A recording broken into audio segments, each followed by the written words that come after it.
सोनामुखी, हरड़, मुलेठी जैसी अनेक जड़ी बूटियां और हजारों वर्षों का प्राचीन आयुर्वेदिक ज्ञान इस एक बोतल में समाया हुआ है। कायम टैबलेट, आपकी खुशियों का साथी।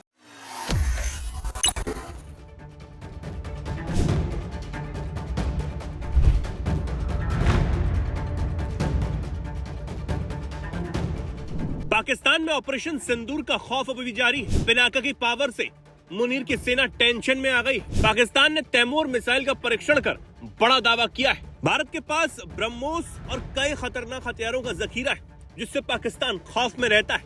ऑपरेशन सिंदूर के दौरान तो पाकिस्तानी प्रधानमंत्री शहबाज शरीफ भी ब्रह्मोस की ताकत को जान गए थे। अभी हाल ही में भारत ने पिछले ही महीने पिनाका रॉकेट सिस्टम का अपग्रेडेड वर्जन का सफल टेस्ट किया था। उस पर भी पाकिस्तानी सेना की नजर थी और अब शायद इसलिए ही पाकिस्तानी वायुसेना ने तैमूर नाम की एयर लॉन्च क्रूज मिसाइल का फ्लाइट टेस्ट किया है। पाकिस्तानी सेना की तरफ से दावा किया गया है कि यह टेस्ट सफल रहा है।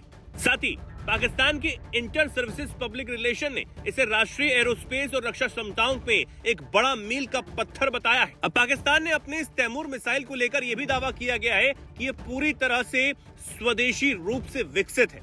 हालांकि अगर इस मिसाइल टेस्ट की टाइमिंग को देखा जाए तो ये कहीं ना कहीं पाकिस्तान की मजबूरी लगती है, क्योंकि लगातार भारत की तरफ से कहा जा रहा है कि ऑपरेशन सिंदूर थमा नहीं है, खत्म नहीं हुआ है और शायद इसीलिए ही पाकिस्तान मजबूरी में अपने डिफेंस सेक्टर में इतना पैसा झोंक रहा है। अब पाकिस्तान की तरफ से अपनी इस तैमूर मिसाइल पर किए गए दावे की बात करें तो पाकिस्तान का यह दावा है कि इसकी रेंज 600 किलोमीटर तक है।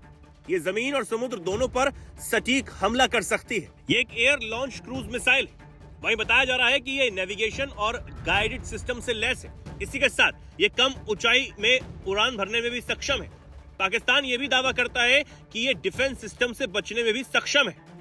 अब ये भी सबको पता है कि पाकिस्तान और भारत की डिफेंस सिस्टम को एक साथ और एक तराजू में तौलना कितना गलत होगा। हालांकि पाकिस्तान के ये अपने दावे और कितने फर्जी हैं, इसकी भी पोल अब खुलती हुई नजर आ रही है, क्योंकि पाकिस्तान ये दावा कर रहा है कि ये मिसाइल भारत की S-400 सिस्टम को भेदने में भी सक्षम है। अब इसकी सच्चाई भी जान लीजिए कि भारत को क्या कोई खतरा है। भारत के S-400 की बात करें तो S-400 लो फ्लाइंग मिसाइलों को नेस्तनाबूद करने की क्षमता रखता है। वहीं भारत सिर्फ अपने S-400 पर ही निर्भर नहीं है। भारत ने अपने बैलिस्टिक मिसाइलों से multi layered air defence system भी बनाया है, जिससे दुश्मन का बचना नामुमकिन है। तो यहाँ पाकिस्तान का एक और प्रोपेगेंडा ध्वस्त होता हुआ नजर आ रहा है और पाकिस्तान जो दावे करता है उनकी पोल भी खुलती हुई नजर आ रही है। अब अगर पाकिस्तान और भारत के एयर डिफेंस सिस्टम की बात करें कि क्या पाकिस्तान का एयर डिफेंस सिस्टम भारत से खतरनाक है, तो इसको अगर देखें तो भारत का S-400 और पाकिस्तान का HQ-9 एयर डिफेंस सिस्टम है, जिसे पाकिस्तान सबसे उन्नत मानता है। भाई भारत के S-400 की बात करें तो ये 100 टारगेट ट्रैक करने में सक्षम है, जबकि HQ-9 100 टारगेट ट्रैक कर सकता है। इसके बाद S-400 एक बार में 36 टारगेट हिट कर सकता है। वहीं पाकिस्तान का HQ-9 एक बार में 10 टारगेट ही हिट करने में सक्षम है।